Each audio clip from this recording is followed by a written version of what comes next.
통해서 이 시간에는 아브라함이 두려워 말라, 아브라함아 두려워 말라는 말씀의 내용이 되겠습니다. 우리 인생에게는 두려운 일이 적어도 두 가지는 있다고들 합니다. 그 중에 하나는 공포심에 사로잡히게 되는 것이고, 다른 하나는 두려운 것을 모를 정도로 교만한 상태에 빠지게 되는 것이라고 합니다. 그런데 소심한 사람은 위험이 다가오면 그 다가오기 전에 무서워하고, 또 얼뛴 사람들은 위험이 다가오면 지금 당하는 그 위험 속에서 두려워하기도 하고 무서워하기도 한답니다. 그러나 담대한 사람은 위험이 지나가고 나면 그제서야 두려워한다라고 말을 하고 있습니다. 저는 이 세 번째 말이 오늘 본문에 봉독한 아브라함의 경우가 아닌가 이렇게 생각을 해봅니다. 아브라함은 이제 자기 조카 롯과의 소돔 고모라 땅에서 헤어지고, 아브라함은 헤브론 저 박토의 땅을 이와 같이 자기 거느리는 종들과 함께 가서 거기에 개발을 하고 있었고, 그런데 어느 날 잘 사는 줄 알았는데 롯이 붙잡혀 갔다, 포로로 잡혀갔다, 재산도 다 뺏겼다, 그리고 소돔 고모라에 있는 유능한 사람들이 다 포로로 끌고 갔다, 이런 소식을 아브라함이 듣게 되었습니다. 그때 아브라함은 자기가 거느리고 있는 318명을 데리고 갑자기 그돌라 오멜의 연합군과 싸움을 하게 되는데, 그돌라 오멜의 연합군들은 방치한 상태에 있습니다. 소돔 고모라를 점령하고 다 포로로 잡아가고 재산을 빼앗고 이런 상황에서 적은 승리했다, 이래서 만족하고 이와 같이 방관하는 이런 상황에 있을 때 아브라함이 급섭해가지고 그만 자기 조카도 데리고 오고 빼앗겼던 재산도 찾아오고 당시에 포로로 잡혀간 소돔 고모라의 사람들도 데려오게 된 것입니다. 이 말은 아브라함이 갑자기 318명이라고 하는 사람들을 데리고 가서 급속히 게릴라 전선을 폈다, 그래서 하나님의 은혜로 승리되었다라는 사실입니다. 이곳에서 아브라함은 만족할 것이 아니라 자기가 돌이켜보니까 문제가 생겼다 이 말이에요. 왜? 갑자기 가서 침범을 해가지고 데려오기는 데려왔는데 그 강대국이 바로 연합전선을 폈던 그돌라 오멜이 가만히 있겠느냐 하는 것입니다. 그래서 아브라함이 돌아보니까 마음이 쩌릿쩌릿하고 떨리기도 하고 두렵기도 하는 이와 같은 상황에 접어들었을 때 오늘 본문 1절에서 아브라함아 두려워 말아라 하는데, 하나님이 1절 초도에 말하기를 그 일 이후에 했습니다. 그러니까 그 연합군을 침범해서 다시 회복시킨 이후에 이 말입니다.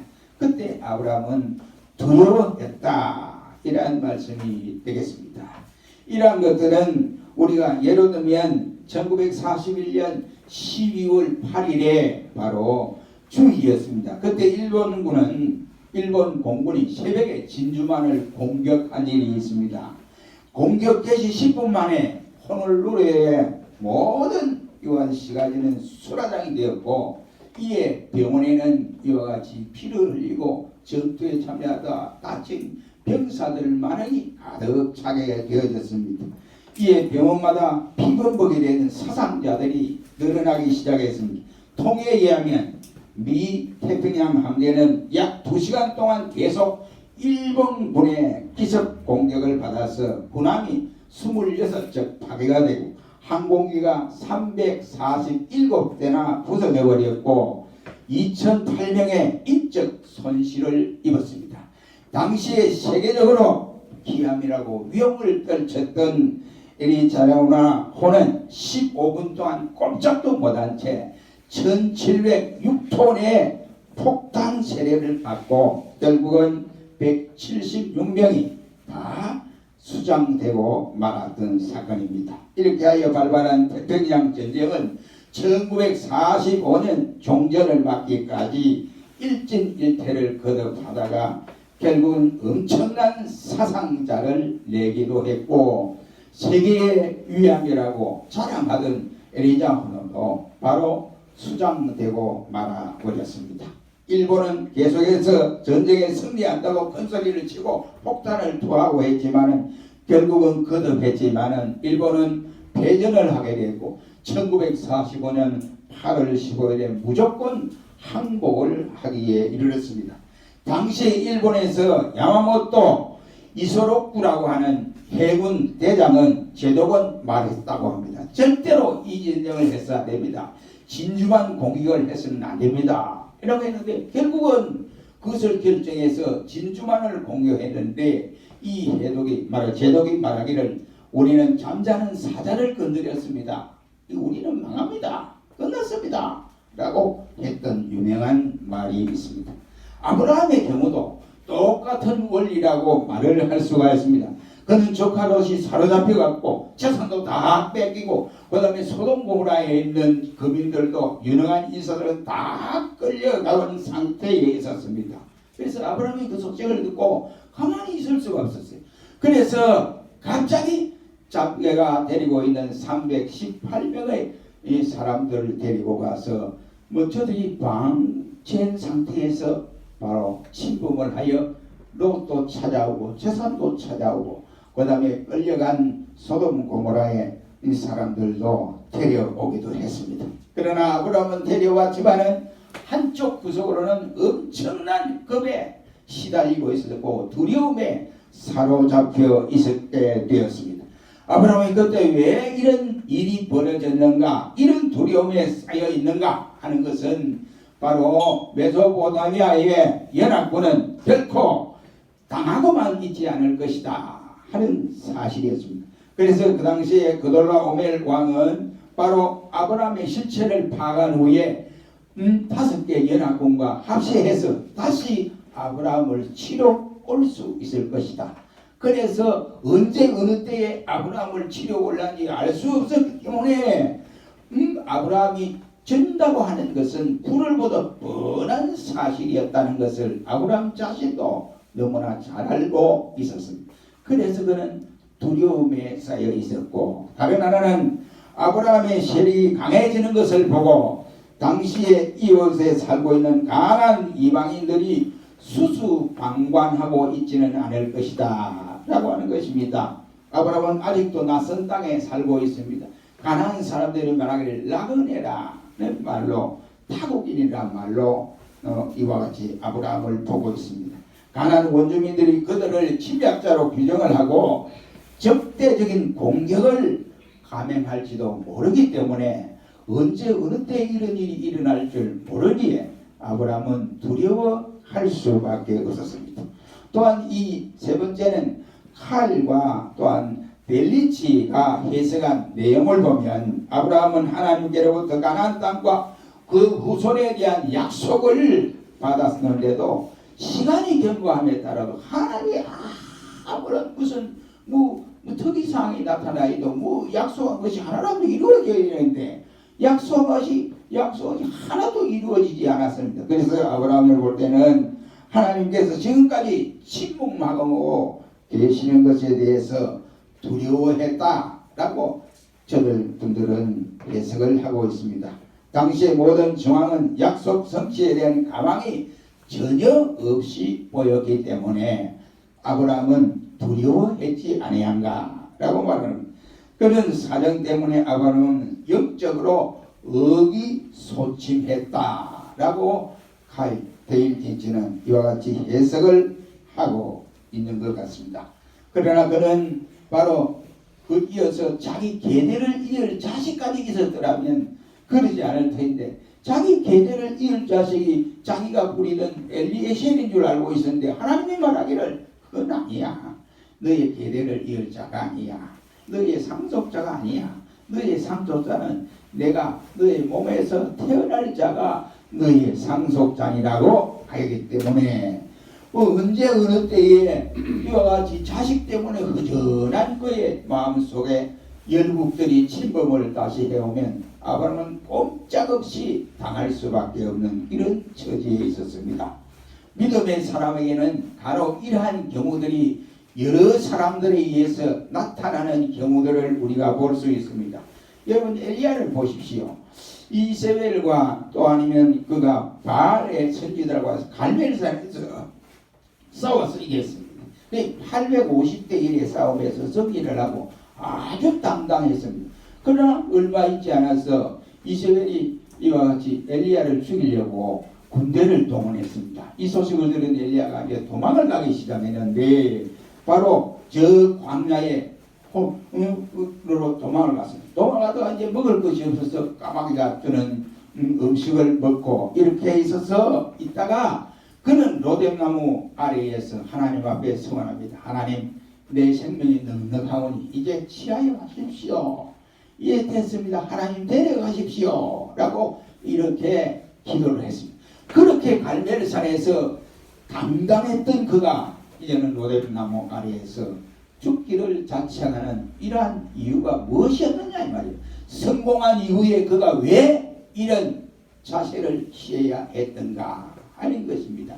그것은 바로 전능하신 하나님, 능력의 하나님이 보이지 않느냐고 오히려 이스라엘의 칼날이 더 크게 보였기에 두려워했다는 사실입니다. 그 외에도 베드로를 보십시오.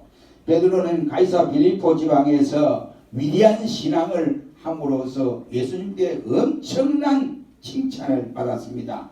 바요나 시몬아, 내가 내게 복이 있도다. 이를 내게 알게 하려는 혈육이 아니라 하나님 아버지라고 말씀을 하시고 내게 이르노니 너는 반석이라. 이제는 내 이름을 베드로라 이렇게 칭한 후에 그 반석 위에 내가 교회를 세우리니 음부의 권세가 내게 이기지 못하리라. 네가 이 땅에서 매면 하늘에서도 매게 할 것이고 네가 이 땅에서 풀면 하늘에서도 풀리게 하리라 하는 이 엄청난 축복을 받았던 베드로였습니다. 성공한 것 같은데 그러나 얼마 후에 예수님께서 제자들에게 3일 후에 내가 십자가에 달려 죽을 것이다 라고 했더니 베드로가 하는 말이 주여 그리 마옵소서 라고 했거든요. 그때 예수님이 사단아 내 뒤로 물러가라. 네가 나를 넘어지게 하는 자로다. 너는 어떻게 하나님의 일을 생각하지 아니하고 도리어 사람의 일을 생각하느냐 라고 하시면서 책망을 받았던 일이 있습니다. 사랑하는 성도 여러분, 우리는 이러한 분들을 볼 때에 승리한 다음에 우리는 조심해야 한다 하는 사실을 교훈받을 수 있습니다. 승리한 때는 곧 우리에게 다가오는 위기다 하는 사실을 깨달아야 하는 것입니다. 성공 때는 더욱 조심해야 할 때라 이 말입니다. 축복의 때는 더욱 경성해야 할 때라 이 말입니다. 방심하다가는 더 큰 손해를 입게 된다는 교훈입니다. 아브라함의 경우도 예외는 아니라고 생각을 합니다. 그 어떤 두려움에서 사로잡힌 것은 분명한 사실입니다. 그래서 하나님이 아브라함아 두려워 말라. 나는 너의 방패요 너의 지극히 큰 상급이니라고 말씀하고 있습니다. 하나님은 아브라함이 두려워 말라고 하십니다. 이 말씀을 보면 아브라함이 어떤 일로 인해서 두려워하고 있는가 하는 것을 하나님은 알고 계셨습니다. 그러나 하나님은 두려워 말라고 하십니다. 그를 위로하고 격려하고 있습니다. 하나님은 위로의 하나님이십니다. 하나님은 피곤한 자에게 능력을 더하여 주시고 무능한 자에게는 더 힘을 공급하여 주신다고 말씀을 하십니다. 오직 여호와를 앙망하는 자에게는 새 힘을 얻게까지 하여 주시는 그 하나님이십니다. 이 하나님께서 브엘세바에 방황하는 이삭에게도 나타나셔서 나는 내 아비 아브라함의 하나님이다 하시면서 두려워 말라. 내 종 아브라함을 위하여 내가 너와 함께 있어 내게 복을 주어 내 자손으로 번성하게 하리라고 하셨습니다. 두려워 말라. 내가 너와 함께 하면이라. 놀라지 말라. 나는 내 하나님이 되리라. 내가 너를 오른손으로 붙들어 주리라. 그리고 예수님께서는 우리의 죄를 위해서 십자가에 달려 돌아가시며 피 묻은 손으로 우리를 강하게 붙들어 주시겠다라고까지 약속해 주었고 나를 지켜 주시겠다고까지 약속했습니다. 다윗은 주께서 바로 내 오른손을 붙드셨나이다 라고 고백을 했으며, 내 시대가 내 손에 있는 것이 아니고 주의 손에 있습니다 라고까지 고백을 하고 있습니다. 우리는 이 시간에 두려워하는 것이 과연 무엇일까 한번 돌아보면서, 하나님께서 찾아오셔서 아브라함에게 두려워 말라 라고 한 이 말씀의 요인을 두 가지로 생각함으로써 우리도 이 세상 가운데 두려워할 것이 뭐냐 이 말, 내가 진짜 두려워해야 하는 것이 무엇인가를 되돌아보면서 아브라함이 받았던 위로, 아브라함이 받았던 이 축복을 우리 다시 한번 망해가는 귀한 시간이 되기를 주의 이름으로 축원합니다. 아브라함이 하나님께서 두려워 말라고 하는 것은 두 가지 측면에서 그러했다고 생각을 합니다. 첫째가 1절 말씀에 하나님께서 그의 방패가 되게 해주겠다 했습니다. 이렇게 불안하고 있는 아브라함에게 하나님이 찾아오셔서 내가 너의 방패가 되어주겠다 라고 하셨습니다. 나는 너의 방패라 이 말이야. 여기서 강조되는 것은 방패가 아니라 바로 나, 하나님 자신을 말하면서 나는 이런 말이야. 나는 너의 방패다. 하나님 자신을 강조하고 있습니다. 하나님 말이 아브라함의 진정한 방패가 되어주겠다 이란 말씀이 되겠습니다. 방패가 무엇입니까? 창이나 화살이나 아니면 칼에게 막아주기 위한 보호, 이와 같이 막이라고 할 수 있습니다. 다시 말하면 방어용 무기라고 할 수가 있습니다.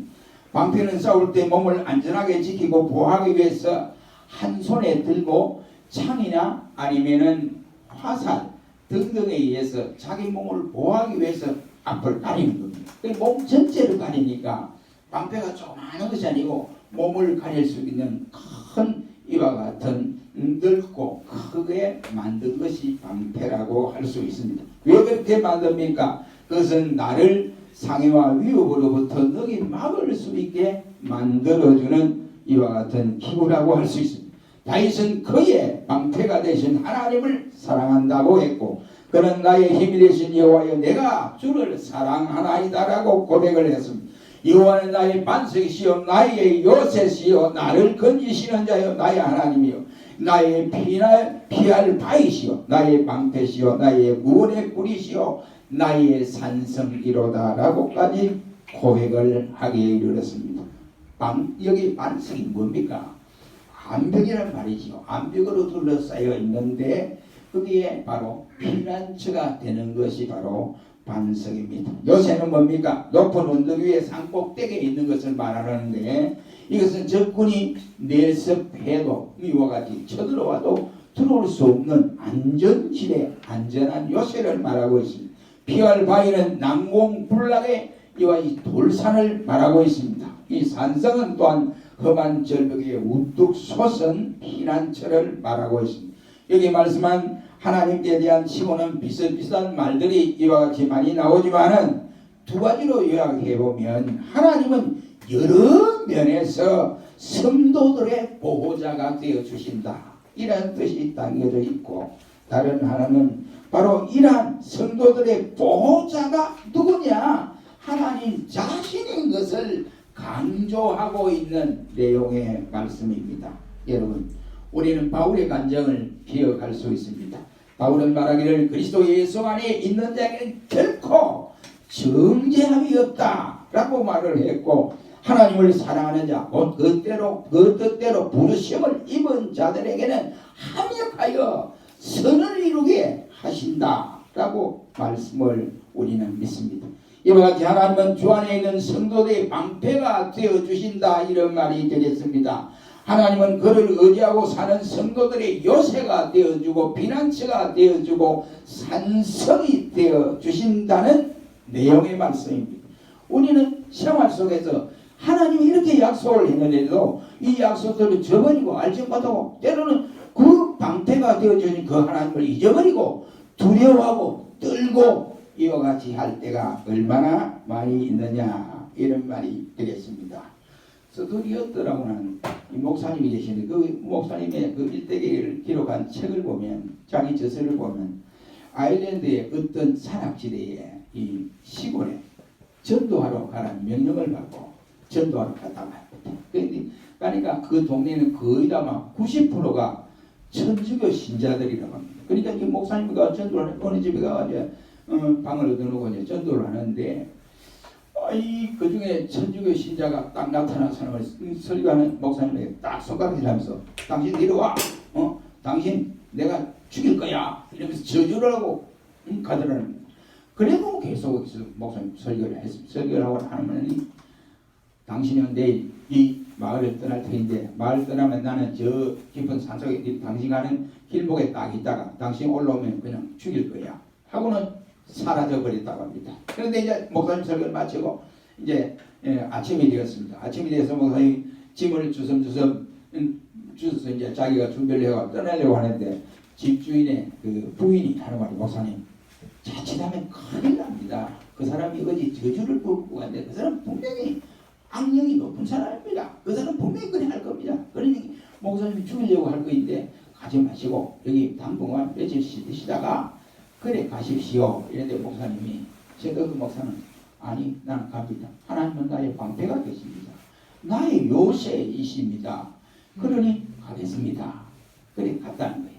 가는데 영선을 넘는데 반대편에 오니까 사람들이 막 왔다 갔다 하고 뭐 그러더라는 거예요. 그래서 자기가 가까이 가보니까 이 사람이 오니까 아이고 이 사람 어찌 됐냐고 이 사람이 어떻게 됐습니까? 그러니까 당신이 오시기 15분 전에 이 사람이 왔다 갔다 하더니 비틀비틀 하더니 푹 쓰러졌습니다. 그래서 우리는 밭에서 잔디를 패다가 그래서 저 사람 살려야 되겠다 싶어서 세 사람이 뛰어와 보니까 이 사람이 이미 목숨이 끊어진 다음이었습니다. 이렇게 이야기를 합니다. 그래서 그 목사가 그 사람이 누군가 하고 이래 자세히 보니까 어제 저녁에 설교할 때 찾아와가지고 막 저주를 부르고 당신 내일 내가 죽일 거야 이런 사람이더라는 겁니다. 그래서 그 목사님 말씀이 하나님은 나의 방패가 되셨습니다. 이 사람이 나를 오늘 아침에 죽이려고 어제 저녁에 설교하는 나에게 막 사태질을 하면서 큰 소리로 이와 같이 악을 품고 그렇게 말을 하고 뛰쳐나간 사람입니다. 아니 나를 죽이려고 하던 사람이 먼저 와서 자기가 먼저 죽었네요. 이렇게 이야기를 해서 자기 저서에 다 나와 있어요. 그런데 그분이 말하기를 목사님은 말하기를 하나님은 나의 방패가 되어주셨다라고 하면 모든 성도들의 방패가 되어주시는 분이 하나님이다 라고 말씀을 하시면서 성도들이 이 세상 살아가면서 두려워할 것이 뭐가 있느냐 두려워하고 살지 말아라 라고 말하면서 강조한 그의 저서를 볼 수가 있습니다. 사랑하는 성도 여러분, 우리가 이 세상 살아가면서 크고 작은 일을 우리가 만날 때 때로는 두려워할 때가 없지 않아 있습니다. 왜 두려움이 생깁니까? 나는 힘이 약하다 이 생각하는 거예요. 나는 저 사람의 대적에서 그 사건을 대적해서 상대할 수가 없다 이렇게 생각하기 때문에 두려움에 휩싸이게 되고 그러다 보면 쓰러지기도 하고 또한 그러다 보면 잘못하면 생명까지 위협을 당하는 경우들이 없지 않아 있다 이 말입니다. 그러니 우리에게 하나님께서 아브라함에게 아브라함아 두려워 말라 라고 하신 그 하나님이 오늘 저와 여러분에게도 두려워하지 말아라 라고 말씀을 하시고 계신다 이런 말이 되겠습니다. 여러분 우리 성경에도 이와 같은 내용들이 대단히 많이 있습니다. 로마서 8장 31절로 37절 말씀에 보면 하나님이 우리를 위하시면 누가 우리를 대적하리요. 자기 아들을 아끼지 아니하시고 우리 모든 이에게 주시는 그분이 그 아들과 함께 모든 것을 우리에게 은사로 주시지 아니하시겠느냐. 누가 능히 우리의 택하신 자를 송사하리요. 어렵다 하신 하나님이시니 누가 우리를 정죄하리요. 누가 우리를 그리스도의 사랑에서 끊으리요. 때로는 환난이나 공고나 적신이나 기근이나 아니면 위험이나 칼이라 이 모든 일에서 우리를 사랑하시는 이로 말미암아 우리가 넉넉하게 이기느니라고 말씀을 하고 계십니다. 사랑하는 성도 여러분, 하나님이 나의 방패가 되어 주신다라고 하셨으니 확실히 믿으시기를 주의 이름으로 축원합니다. 둘째로 아브라함이 두려워했던 것은 둘째 이유는 1절 하반절입니다. 하나님께서 그의 지극히 큰 상급이 되신다라고 말씀을 하고 있습니다. 나는 너의 지극히 큰 상급이니라 고 했습니다. 그러니 아브라함아 너는 두려워하지 않아도 된다 이런 말씀이 되겠습니다. 하나님은 아브라함에게 방패가 되어 주심으로 모든 적들에 대한 보호가 되시고 그의 신앙과 순종에 대한 상급으로 이어지게 하겠다라고 했습니다. 이 대목을 루터는 말하기를 이 상급은 보상으로 번역한 내용을 볼 수 있습니다. 믿음으로 말미암아 받게 되는 모든 축복을 의미한다라고 이렇게 해석을 하고 있습니다. 그러나 그 상급은 가나안 땅을 말하는 것도 아니고 그 상급은 아브라함의 자손을 의미하는 것도 아닙니다. 아브라함의 지극히 큰 상급은 바로 하나님 자신이다 이런 말씀이 되겠습니다. 나는 너의 지극히 큰 상급이니라 고 말씀하고 있습니다. 여호와 하나님 자신이 그들의 백성들의 분깃이라 이런 말씀이 되겠습니다. 하나님은 이스라엘 백성들이 가나안에 정착했을 때 각 지파들이 있습니다. 시몬, 루벤, 그리고 므낫세 등 11지파들에게 저들의 기업을 허락했는데 레위 지파에게만은 저들의 기업에 준 땅이 없었습니다. 저들의 땅이 없었다. 기업이 없었다 이 말이. 왜 그랬느냐? 이거는 하나님 자신이 그들의 기업이 되게 해주겠다라고 약속을 했습니다.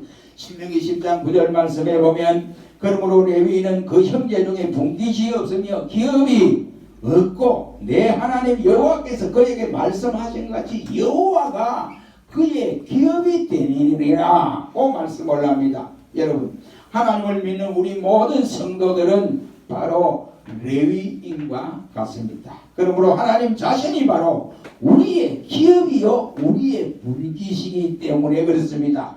나는 너의 상급이라 고 말씀을 해주고 있습니다. 비유로 말을 하면 전라도의 전주에 옛날입니다. 이조치대교인데 전주에 어떤 정말로 효자다운 효자가 있었다고 합니다. 그래서 왕이 내가 그 사람에게 가서 상을 주리라. 내가 직접 보고 얼마나 효자인지 내가 보고 상을 주겠다고 찾아갔답니다.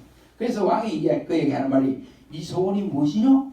물은 거예요. 그러니까 이 사람이 저는 소원도 없습니다. 아니 한 가지만 이야기해봐. 그러면 내가 너에게 보상을 하마. 그랬습니다. 아닙니다. 없습니다. 왕이요 전혀 없습니다. 그러니까 왕이 하도 그러니까 전 그러시다면 한 가지 소원을 아뢰겠습니다. 했습니다. 그래 이야기해봐. 그랬더니 나는 돈도 필요 없고 재물도 다 필요 없습니다. 다만 왕께서 1년에 한 번씩 우리 집에 한번 오셨으면 하는 것이 제 소원입니다. 이렇게 말을 했습니다. 그러니까 그 소리를 듣는 많은 사람들이 말하기를 저 사람 정신 나갔어. 이 참 성공할 수 있는 최고의 기회인데 왜 그런 말을 했을까? 왕에게 재물을 좀 주십시오. 내가 먹고 살래 넉넉하게 해주고 우리 집도 잘 해가지고 참 멋지게 이렇게 지어주고 이렇게 했으면 좋을 텐데 저게 왜 주 사람이 그런 말을 했을까? 1년에 한 번씩 자기 집에 와달라는 겁니다. 여러분 보십시오.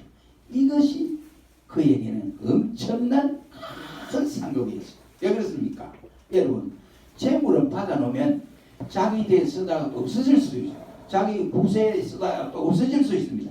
다른 아름다운 여러 조건들을 풍성하게 받아도 그것이 시간이 가고 나면 낡아질 수밖에 없습니다. 그러나 그 나라의 임금이 1년에 한 번씩 자기 집에 오는 거예요.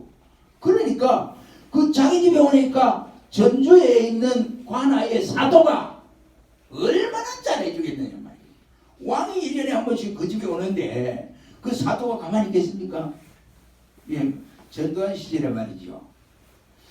합천에 군수가 전두환 삼촌에게 맹안시가 아침에 출근했다가 거기 출근하는 거예요. 와가지고 앉아서 하루 종일 바둑 두고 장기 두고 그런데 미쳤다. 이 군수 합천 군청을 갖다가 전두환 집으로 옮기라. 그런데 왜 그러느냐? 자, 그러니까 작은 형님이죠. 삼촌이 잘 보여야 뭐 성실할 거 아니에요 군수가. 그러니까 뭐 아침에 출근이 거기 아니고 퇴근도 거기 있다고 뭐 장기도 바둑도 나가고 놀다 가는 거예요. 그게 무슨 군수예요? 똑같은 원리입니다. 여기 전주의 여자에게 하는 말이 1년에 한 번씩 우리 집에 와주십시오. 그리고 왕이 허락한 거예요. 그러니까 전주의 사도가 그 사람 가만히 두겠느냐 이 말이에요. 뭘 대주죠? 건강 염려하고 걱정하죠. 건강한 거 하는 거 자주 따라오죠. 생활 염려 이 사람 없도록 이렇게 배려를 해준다 이 말이에요. 여러분 그렇지 않겠어요? 그 이유가 다른 데 있는 것은 해마다 임금이 그 집에 온다. 그 약속 때문에 그런 것입니다. 레위 사람은 너희 중에 분깃이 없다고 성경은 말씀을 하고 있습니다. 그러나 하나님은 나는 너의 지극히 큰 상급이니라 하고 약속을 했습니다. 만유의 주님께서 친히 우리의 상급이 되신다는데 놀라운 사실을 우리가 그대로 믿으시기를 주의 이름으로 축원합니다. 여러분, 이 상급이 어떤 상급입니까? 무한한 상급입니다. 그것은 하늘의 상급입니다. 그것은 없어지는 것도 아니고 때에 따라 변하는 상급도 아니다. 이런 말이에요. 그 상급은 영원한 상급입니다. 그래 우리의 영혼을 만족시켜주는 바로 상급이다. 이런 말이에요. 그러므로 우리의 방패이신 하나님을 찬양을 하고 우리의 크신 상급이신 하나님께 감사하시기를 축원합니다. 사랑하는 성도 여러분, 여러분 대관절 무엇이 두렵습니까? 여러분 대관절 무엇이 겁이 나느냐 이 말이에요. 겁나고 두려운 것이 뭐가 있겠습니까? 하나님은 우리의 방패시요 큰 요새시요 지극히 큰 상이 되시는 하나님이 우리를 지켜주심을 확실하게 믿으시고 어떤 경우든 두려움을 떨쳐버리고 사시기를 주의 이름으로 축원합니다.